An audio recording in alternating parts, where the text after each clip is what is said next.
Louis.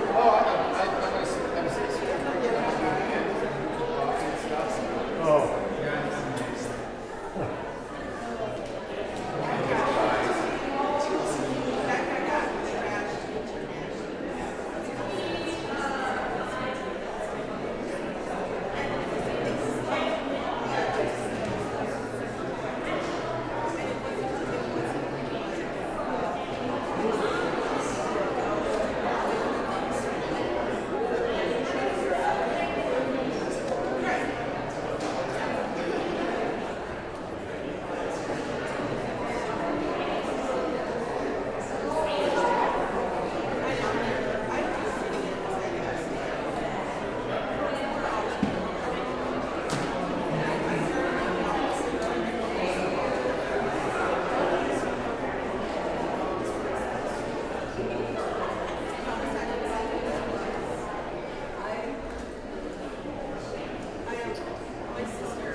Back in all parties.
that musical introduction is our way of saying, hi-ho, and welcome to another Sunday here at First Unitarian Society, where independent thinkers gather in a safe, nurturing environment to explore issues of social, spiritual, and ethical significance as we try to make a difference in this world.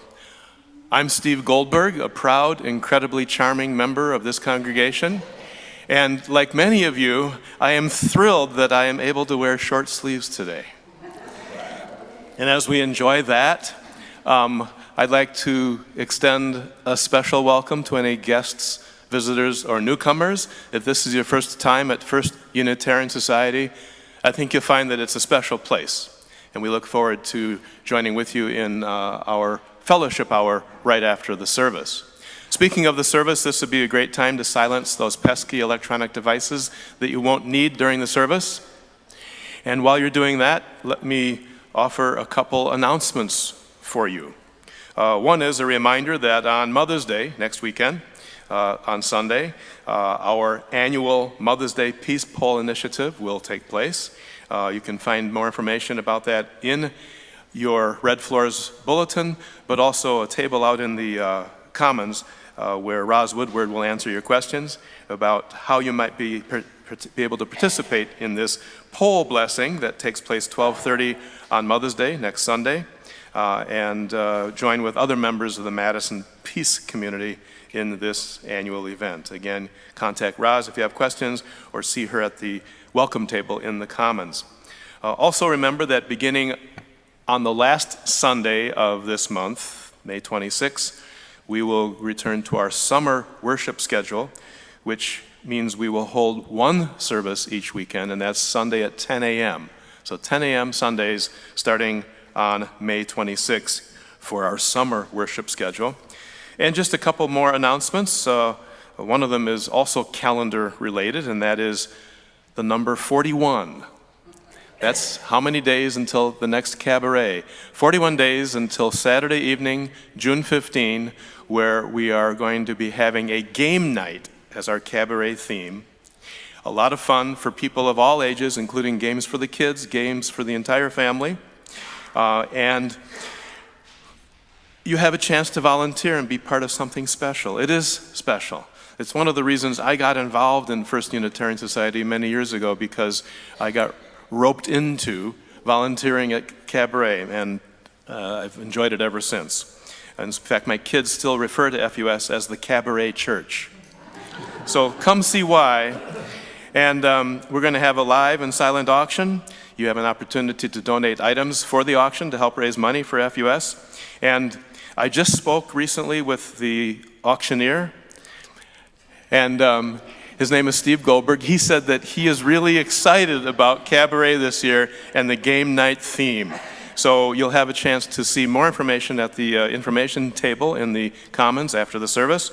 And as you listen to the service today, keep in mind that it was shaped by two people who bid on a live Cabaret auction item last year, Alan and Joy Knox, who are sitting right here because they want to be close to the action. They helped shape the theme and the topic for today's sermon. And you can be part of that magic too if you come to Cabaret and if you bribe the live auctioneer. Okay.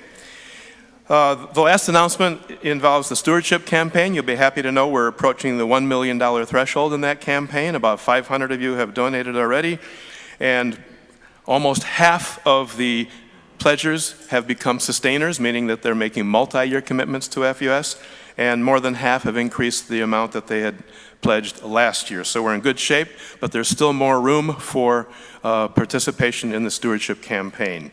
And there's also room now for our service, which will begin with a moment of centering silence so we can all be fully present with each other this morning.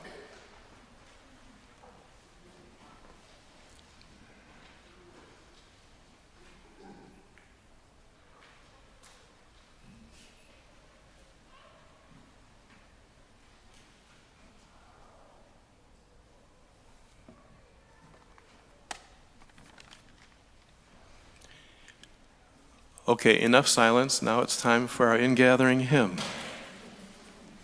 Thank you, Steve, especially for that explanation of why some folks refer to us as the Cabaret Church. Until just now, I had thought that was because of your resemblance to Liza Minnelli.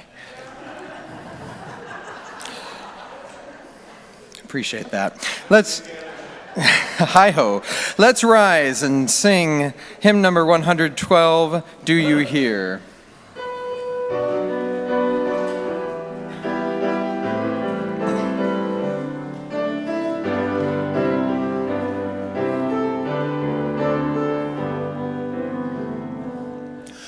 Do you hear, oh my friend, in the place where you stand, though the sky through the land? Do you hear, in the heights on the plain, in the vale on the main, in the sun, in the rain? Do you hear, Through the roar, through the rush, through the throng, through the crush, do you hear in the hush of your soul, Hear the cry, fear won't still, hear the heart's call to will, hear the sigh's startling trill in your soul, From the place where you stand to the outermost strand, do you hear, oh my friend? Do you hear all the dreams, all the dares, all the sighs, all the prayers? They are yours, mine and theirs. Do you hear?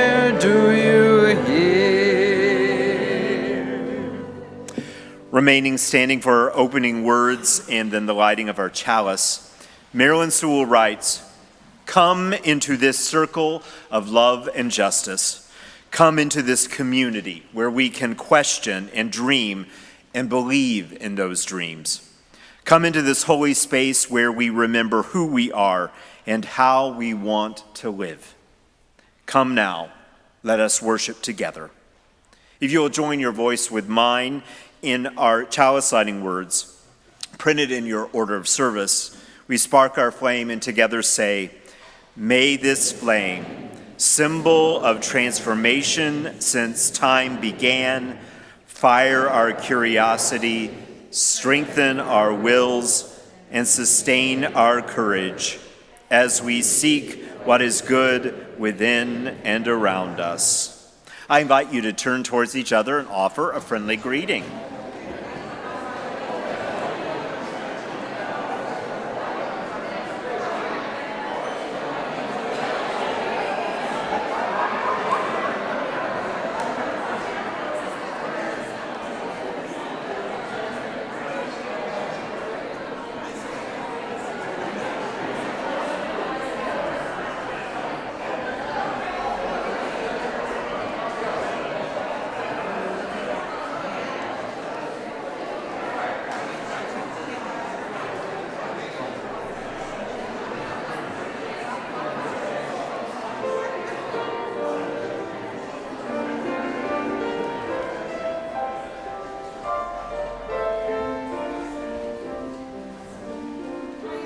Anyone who would like to come forward for our message to come on up.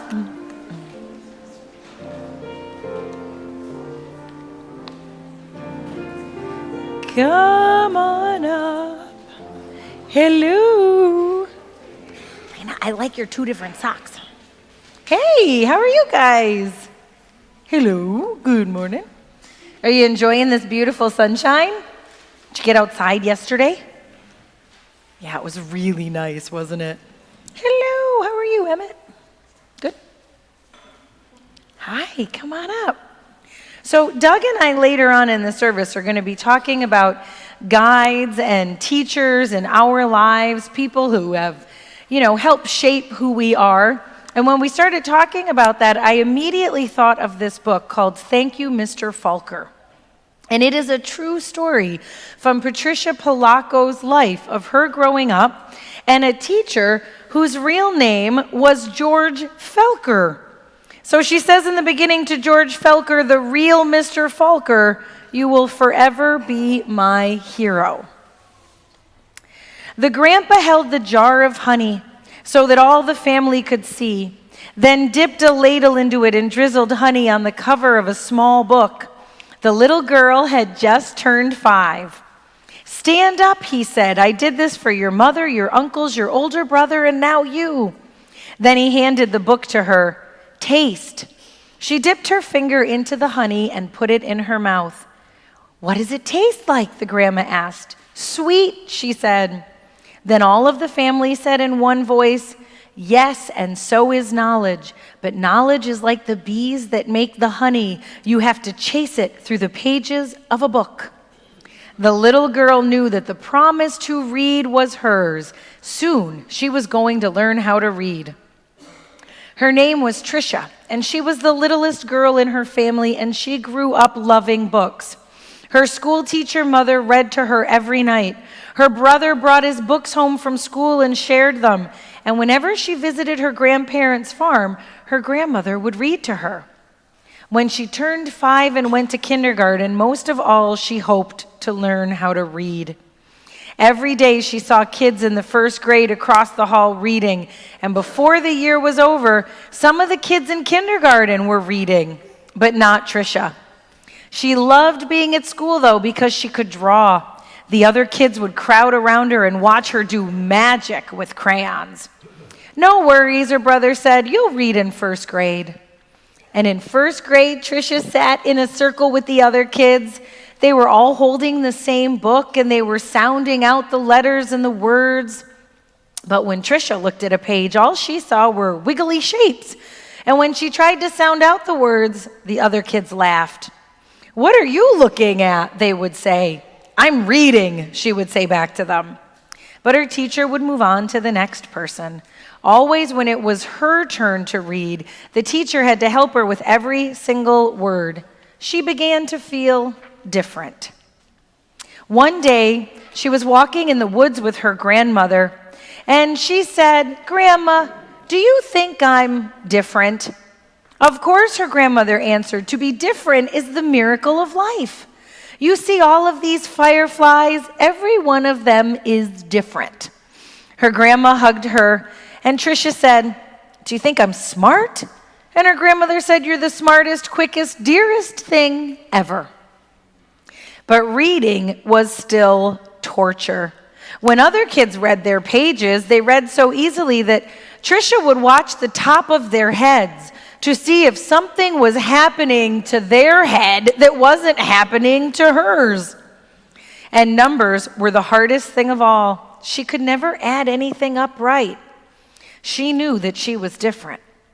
Then one day her mother announced that they were moving to California. That is a long way from the family farm in Michigan. Tricia wasn't sure she wanted to move. Maybe, though, the teachers and the kids in a new school wouldn't know how different she was. So she and her mother and her brother moved across the country in a two-tone 1949 Plymouth. That's an old car. It took 5 days. But at the new school, it was the same. When she tried to read, she stumbled over the words. A boy named Eric started to pick on her, called her names on the playground, and other kids stood near him and laughed. Tricia could feel the tears in her eyes, how she longed to go back to that farm in Michigan. She wanted to go to school less and less. She would say, I have a sore throat, or I have a stomach ache. Then she started 5th grade, and the school was all abuzz because there was a new teacher. He was tall and he was elegant, and everybody loved his striped coat and his slick gray pants. He wore the neatest clothes. Mr. Falker would stand behind Tricia whenever she was drawing, and he would say, this is brilliant, absolutely brilliant. Do you know how talented you are? When he said this, even the kids who teased her would turn around in their seats and look at her drawings. But they still laughed whenever she gave a wrong answer. One day she had to stand up and read. She was stumbling through a page, and the page was all fuzzy, and some of the kids began to laugh out loud. Mr. Falker, in his plaid jacket and his butterfly tie, said, "Stop! Are all of you so perfect that you can look at another person and find fault with her?" That was the last day anyone laughed out loud or made fun of her. All except Eric. He really didn't seem to like her. He would wait by the door of the classroom and pull her hair. He would wait for her on the playground and call her names. Tricia was afraid to turn a corner for fear that he would be there. One day, Mr. Falker caught Eric teasing Tricia, and he took him to the principal's office. He came back and said, "You don't have to worry about him teasing you ever again." Now, Mr. Falker let her clean the blackboards. Do any of your classes have blackboards or chalkboards? No, ours don't either. Smart boards we have. Tricia was sure Mr. Falker believed that she could read. She'd learned to memorize what the kid next to her was reading, or she would wait for Mr. Falker to help her, and then she'd repeat back what he said. One day, he asked her to stay after school to wash the blackboards. And he said, "Let's play a game. I'm going to shout out letters. You write them on the board with a wet sponge." "A, D, M, Q," he shouted. Then he walked up behind her and they looked at the board. It was a mess. Tricia knew that the letters didn't look like they should. Mr. Falker said, "You poor girl. You don't think you're very smart, do you?" She cried. And he said, "Don't you understand? You don't see letters or numbers the way other people do. And you've gotten all this way through school. You have fooled many, many good teachers. That took cunning and smartness and bravery." Then he stood up and he said, "We're going to change this. You're going to read. I promise." Every day after school, Tricia met with Mr. Falker and Miss Plessy, a reading teacher. They did a lot of things she didn't understand. She made circles in the sand. She made big sponge circles on the blackboard. One day they flicked letters on a screen and Tricia had to shout them out loud.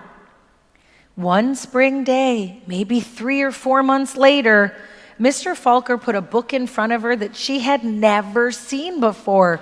He pointed to the middle of the page, and almost as if it were magic, the words and the sentences started to take shape on the page. Tricia read a sentence, and another and another. She read a whole paragraph. Then she read a whole page, and it all made sense. That night, she ran home without stopping. She climbed up into the cupboard and grabbed a jar of honey. She went into the living room and found that book, the one her grandpa had shown her so many years ago. She put honey on the cover, tasted the sweetness, and said, "The honey is sweet, and so is knowledge. But knowledge is like the bees who make the honey. It has to be chased through the pages of a book." Then she held the book, honey and all, close to her chest. She felt tears rolling down her cheeks. They were happy tears this time. The rest of that year was all about discovery as Patricia learned to love school. She saw Mr. Falker 30 years later at a wedding. She walked up to him and introduced herself. At first he didn't remember her, but then she told him who she was and how he had changed her life. He hugged and said, "What do you do for a living?" And she said, "Why, Mr. Falker, I write books for children." Thank you, Mr. Falker. Thank you.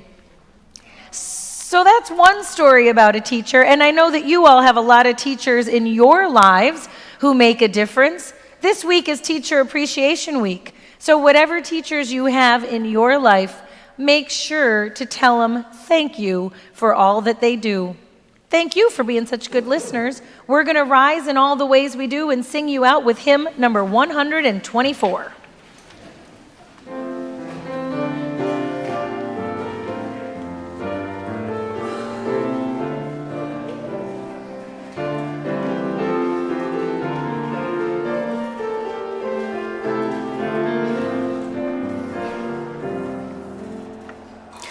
Be that guide whom love sustains, rise above the daily strife. Lift on high the good you find, help to heal the hurts of life.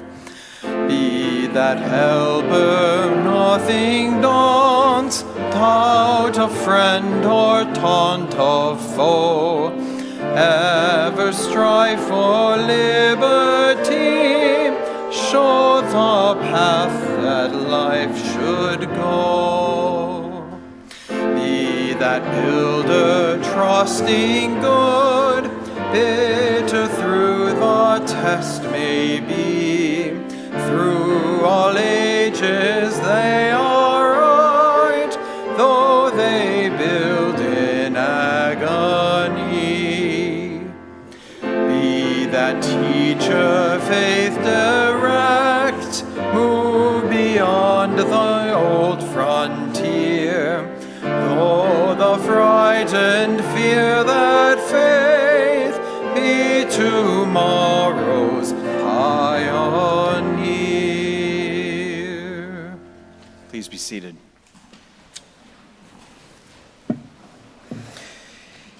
It is my task to offer a brief introduction to this month's new theme of curiosity and set the stage for Reverend Kelly to share more about exemplars and gurus. And as I think about my own pathway towards the wisdom of such exemplars, it really began with some of my earliest memories and connections with the world around me as a child. And particularly the way that I connected with some of the adults in my life who were meaningful to me and how they often would read to me in my very earliest memories. Books like Where the Wild Things Are and Harold and the Purple Crayon that set my imagination aflame and began to have me think about greater possibilities and wonder in the world of life around me. But I would be utterly inauthentic if I didn't also point out that for a young person in my generation, one of the ways that I most powerfully learned about the world around me was quite simply television, over and over again. And the good news is that I came of age to television in a time when it was particularly interested in exploring the larger world and offering a vision of what it meant to be part of such a swiftly changing world and complicated. And so my family would gather every week at least to watch 2 shows. And little did I know that each of them in their own way would become very important to not only my family, but also would teach me a lot about my own life. We would gather every week without fail and watch together All in the Family. Learning from Norman Lear's humanistic and humanitarian vision that television could help us open our minds and hearts to larger understandings of the human family. And secondly, without fail, my family would gather to watch the series MASH. And throughout the long series, seeing the way that the characters changed, not only in their own personal lives, but in how they encountered the complexities of the world at war. It invited me again and again to see that world in new ways. Long before I was mature enough to be able to receive the example and the wisdom of my family and friends, these sources allowed me to begin to think about what was possible and to place in my own life a sense of boundless curiosity. So much so that little geek that I was, when I was bored at home, I would ask my parents to assign me a book report. And I would diligently open up the World Book Encyclopedias and research this and then present that report to my family, which I am sure they loved so much. The thing is that even with that powerful foundation of learning and curiosity, I found that it took effort to continue to apply that sense of curiosity. As a teenager, I fell prey to a combination of a sort of cultural elitism and a consumerism that said to me that in order for me to engage an idea, it really needed to prove first that it was worthy of my time and attention. The thing is, some of the people and the ideas that I felt were not worthy of my time, that maybe seemed initially boring or uninspiring or even unintelligent, again and again proved to invite me to new perspectives. And as I grew older and I began to encounter the ideas of people like Mary Daly or read the history of the United States as illuminated by Howard Zinn, or encounter the characters in Daniel Quinn's novel Ishmael that asked me to see the mythology that we told ourselves about human beings as being sort of the pinnacle of creation instead of just another part of it. And even coming to explore through the writing of the Mudflower Collective, a gathering of women of many different backgrounds and racial makeup, as they understood that theology could be conversational and collaborative rather than something that one goes into a cloistered space to ponder and explore. And so I found again and again my own pathway to curiosity did not just merely reinforce the view of the world that I already held, but asked me again and again to be uncomfortable, and in that place of discomfort, to understand things that I needed to know. As I stand before you today, I'm aware that I continue to learn by the power of curiosity. I continue to explore what it means to be a full person, all of me, and how that calls me into curiosity. What does it mean to be curious in my body and in my spirit? And how much energy and courage and humility such a presence and openness asks of me? What is curiosity doing in your life now? How is it speaking to you and inviting you into something new and courageous and powerful? As we move into this month, I invite you to think with me, explore with us together. Janine Roth wrote something that really began to help me think about my curiosity now. Now, she was writing this, interestingly enough, about one's relationship to food and its power, but I believe at its heart it speaks to what our journey through curiosity might ask.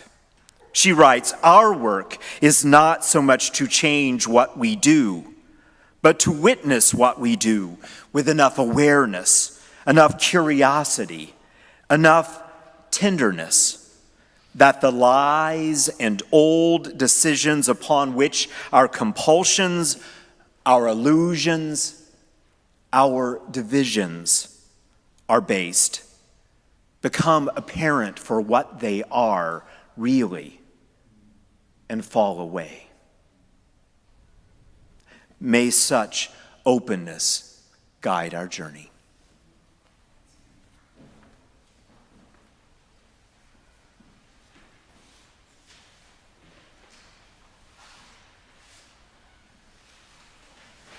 Before we sing the anthem, I want to take a moment to thank and allow you to give your thanks to the Meeting House Chorus. My first year here at First Unitarian Society has been a very good one. People I get to work with, both on staff, members, and congregants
thanks again to the Meeting House Chorus.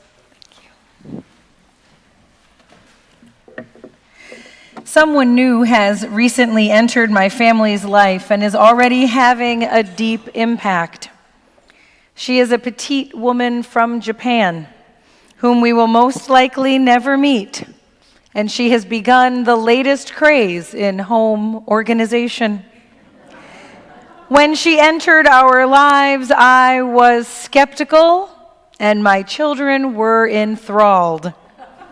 My position quickly changed when the two of them began planning how they would reorganize their room and all the items they could part with, things that were no longer bringing them joy.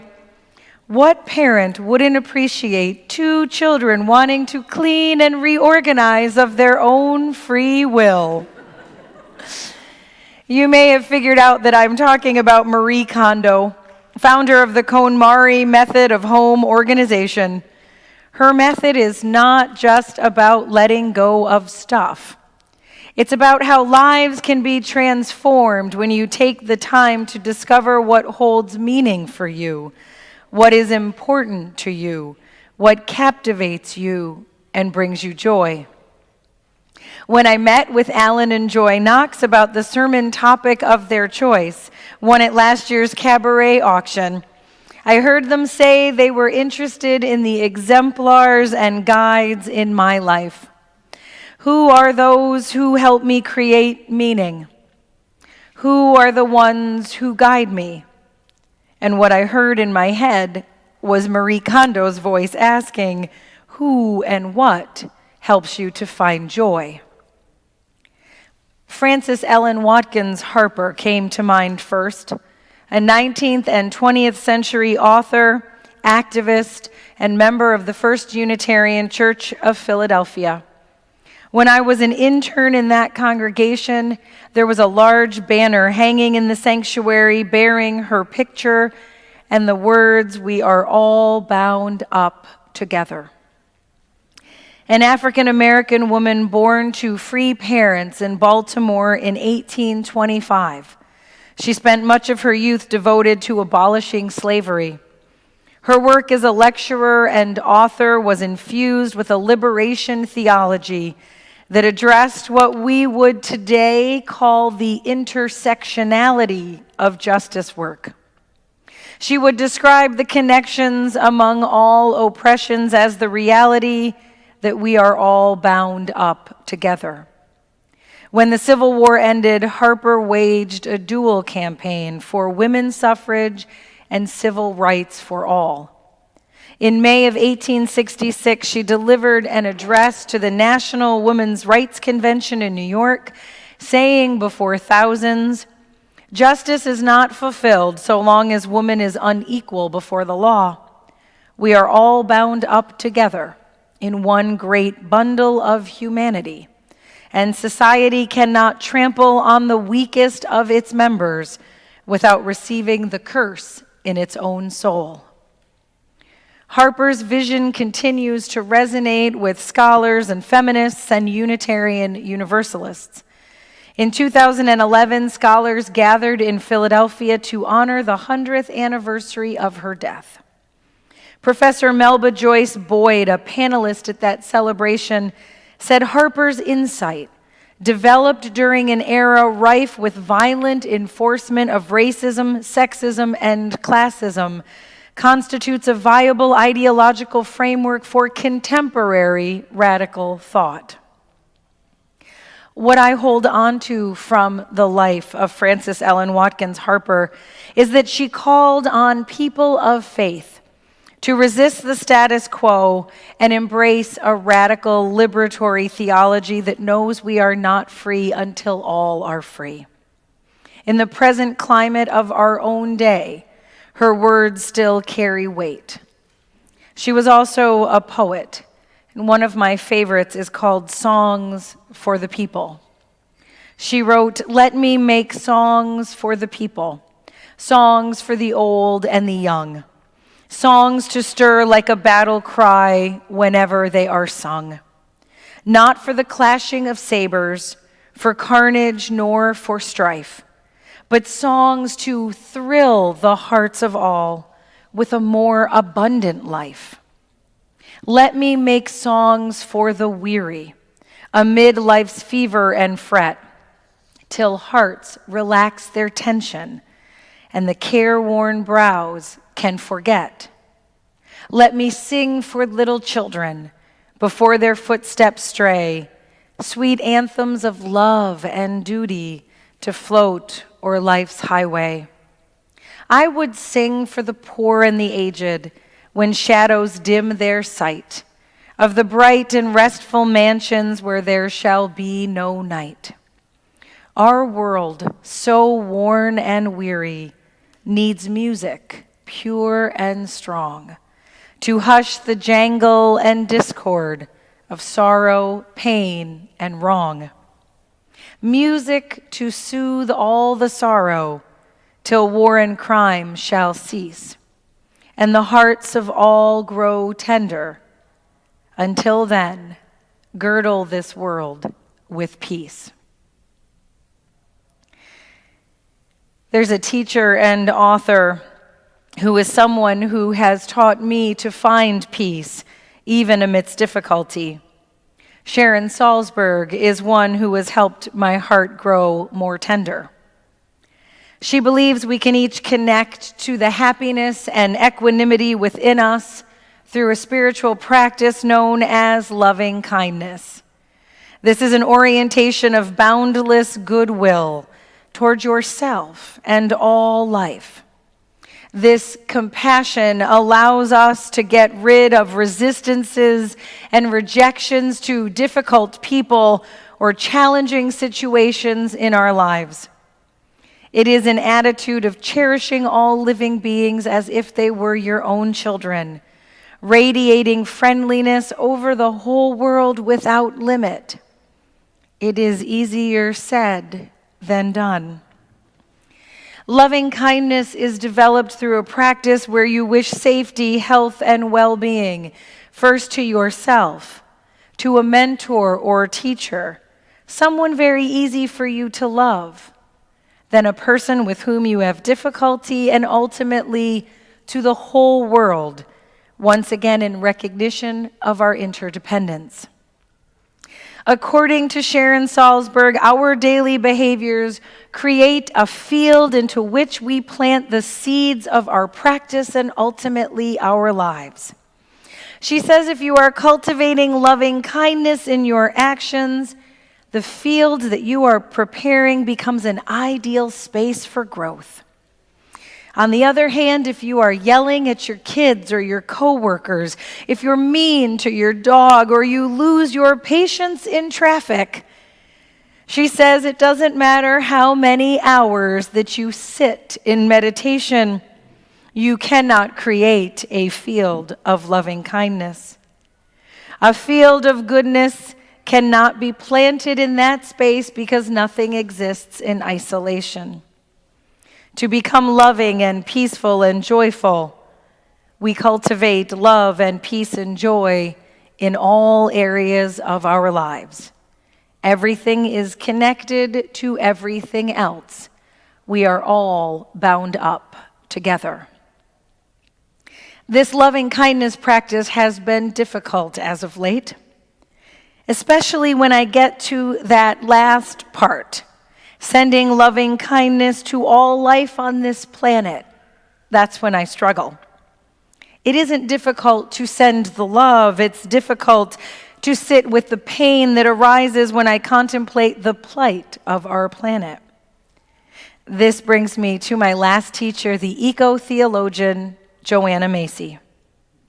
I turn to Joanna when I have the heaviest of hearts. Her words help me to remember our deep interconnectedness, to remember that no one truly is free until all are free, and that we must love each and every one of us. I remember her words when it all feels really hard. She says there's no way to tell how this larger story will end. So we learn again that hardest and most rewarding of lessons, how to make friends with uncertainty, how to pour your whole passion into a project when you can't be sure it's going to work, how to free yourself from dependence on seeing the results of your actions. We can't know how things will unfold. What we can do is make a choice about what we'd like to have happen, and then put ourselves fully behind that possibility. What I find so compelling in her work is this integration of science and spirit, activism and meditation, urgency and calm, grief and hope. She is keenly aware of what is at stake for life on earth. There's a steadiness about her, a balance that prevents burnout while never giving up her dedication. She knows that we may not see the changes we want to happen. We may not be able to reverse the trajectory we seem determined on pursuing. She also knows that we must carry on and we must do what we can while we can. What I've learned from her through her teachings and example, what I find so compelling is how she arranges her work. It begins with gratitude.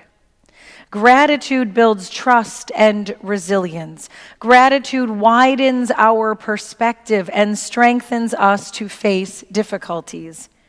This strength found through gratitude allows us to honor our pain for the world. It allows space for the expression of feelings of sorrow, grief, outrage. As she says, this suffering with the world is the most natural thing for you to be feeling. It is wholesome and it is healthy. She says, don't be afraid of your heart breaking open. The heart that breaks open can hold the whole universe. It is that big. This breaking open allows us to see with new eyes. A new perspective is created that is empowering and involves a wider sense of self, a richer experience of community. It brings the recognition that we are indeed all bound up together. And then we go forth envisioning that future we hope for and identifying practical ways that we can work toward that vision. These three, Frances Ellen Watkins Harper, Sharon Salzberg, and Joanna Macy, bring me hope. They help me find ways to face the mess that we are in today. They're where I go to get spiritually refreshed and renewed. They ground me and bring me to my center. Who or what is it for you? Perhaps there are people who serve these roles in your life. Perhaps it is poetry, music, yoga, swimming, hugging a tree, hugging a child, digging in the good earth.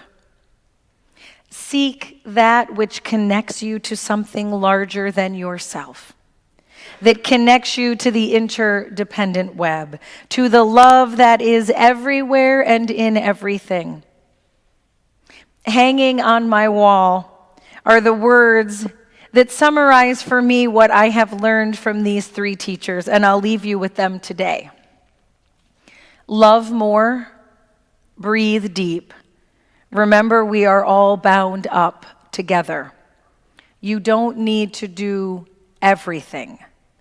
Do what calls your heart. Effective action comes from love. It is unstoppable, and it is enough.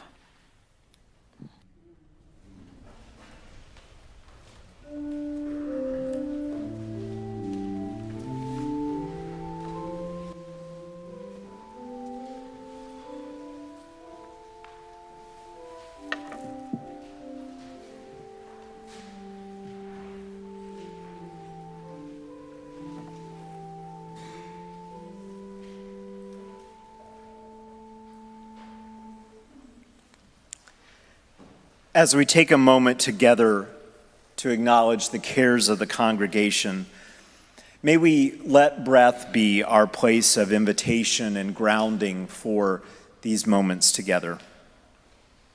As you become more and more aware of your breath, the very source of life, as you breathe in, may you breathe in a spirit of peace. And from that place of peace, may you hold the truth and the tension and the larger love that is both the joy and sorrow of your own life and the joys and sorrows of those that you love and beyond. And as you breathe out, may you breathe out a sense of love back into the world. And from that place, may our common healing and connection be our guide. With the strength of that breath, the power of that peace and that love. This week we remember Bill Schuler, husband of Nancy Schuler and father of Michael Schuler, who passed away on Friday, April 26th. We send the Schuler family our love and support as they grieve his passing. We share the sorrow of Judy Troya and her family as they mourn the loss of Karen Stark, Judy's daughter-in-law. Karen's creative, warm, and beautiful spirit will be deeply missed by all who love her. And along with the Bolyard Millar clan in Madison, we ask for kind thoughts and prayers as Jill Bolyard struggles with the letting go of her father in Florida and her father's letting go. Jill's health and quality of life are compromised as she tries to do that important work. We hold them as well.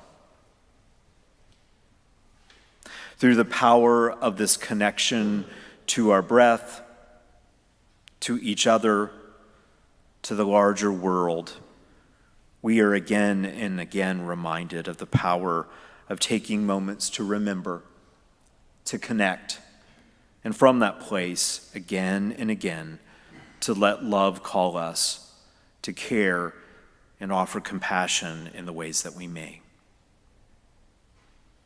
May this truth hold us, for it is in the name of that love and truth we hope and pray. Amen, and blessed be. Moving into our offertory, we recall the way that we are called to a larger connection.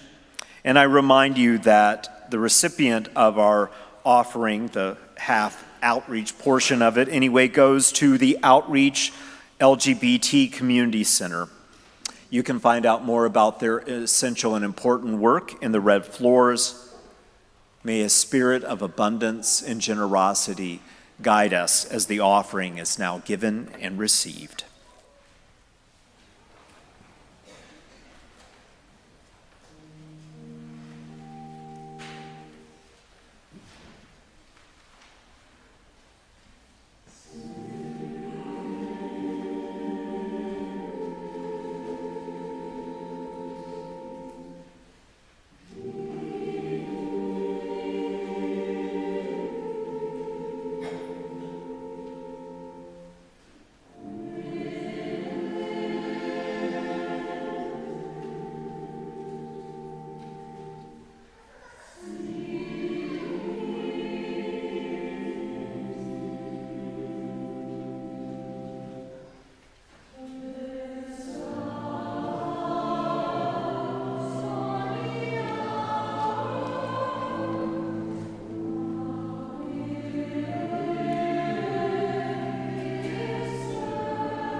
As a part of our services this weekend, we are welcoming all those who have officially joined First Unitarian Society in the past year.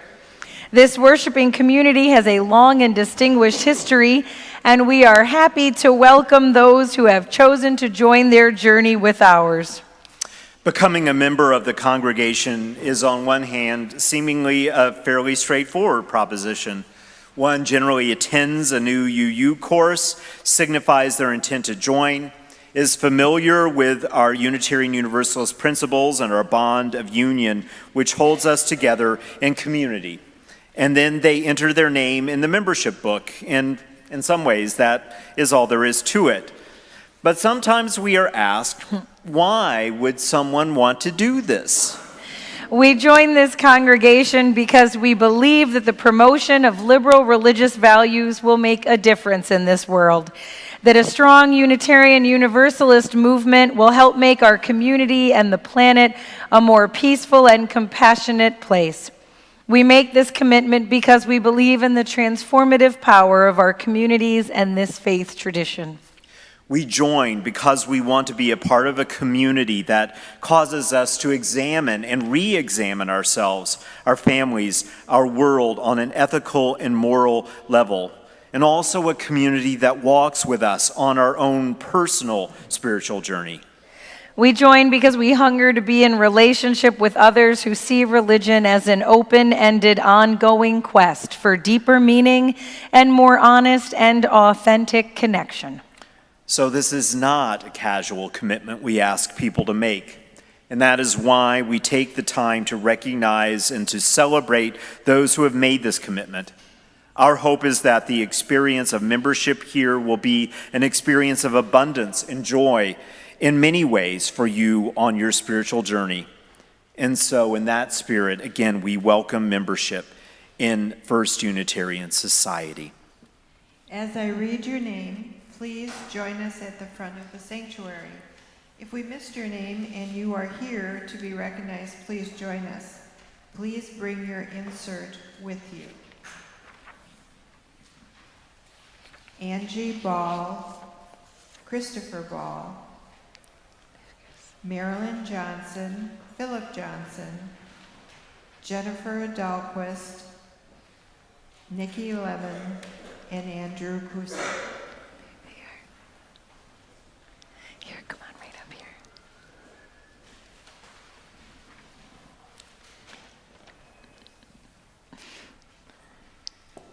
As a member of the Board of Trustees, I'm pleased to welcome the new members, and I refer you to the insert for our responsive reading. To the new members, do you accept the responsibilities and freedoms associated with membership in this Unitarian Universalist congregation? Do you promise to support this religious community with your words, your time, and your substance? Are you willing to join the members of the First Unitarian Society in a common quest for religious and spiritual understanding and for the common purpose of living reverent and compassionate lives? And to the congregation, do you accept these people into this community as companions in the spiritual journey? Do you pledge to rejoice with them in times of happiness, to grieve with them in times of sorrow, and to share with them all the blessings of our free faith? We do. And let us all join together in the words of the continuing bond of union. We, the members of the First Unitarian Society of Madison, desiring a religious organization in the spirit of Jesus of Nazareth, which shall make the integrity of life its first aim, and leave thought free, associate ourselves together, and accept to our membership those of whatever theological opinion who wish to unite with us in the promotion of truth, righteousness, reverence, and charity among all. The right hand of fellowship is now offered to our new members. A custom dating back to Puritan times, the hand of fellowship is a sign of acceptance and equality. We also give our new members flowers, symbols of the welcome and the beauty that we hope they find in this community. If you will join us now in welcoming our new members. Welcome, Philip. Welcome, Marilyn.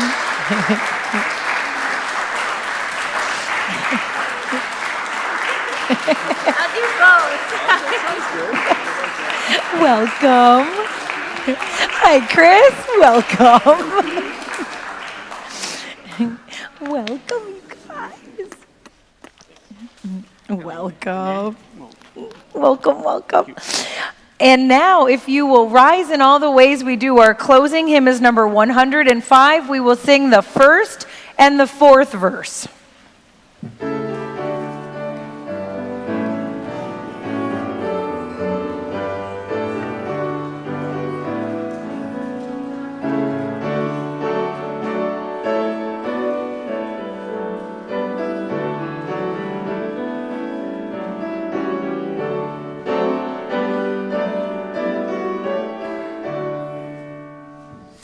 From age to age, how grandly rise the prophets' souls in line. Above the passing centuries, like beacon lights, they shine. Like beacon lights, they shine. Verse 4. Every race in every clime, one song shall yet be heard. Move onward in thy course sublime, O everlasting word, O everlasting word. As you move forward into this beautiful day, may you be patient toward all that is unsolved in your heart and try to love the questions themselves, like locked rooms, like books in a very foreign tongue. Do not now seek the answers which cannot be given you. The point is to live everything. Live the questions now. Perhaps you will then gradually, without even noticing, live along some distant day into the answer. We extinguish this chalice flame, but not the warmth of love, the fire of justice, or the passion of this community. These we hold within us until we gather again. Blessed be, go in peace, and please be seated for one more gift of music.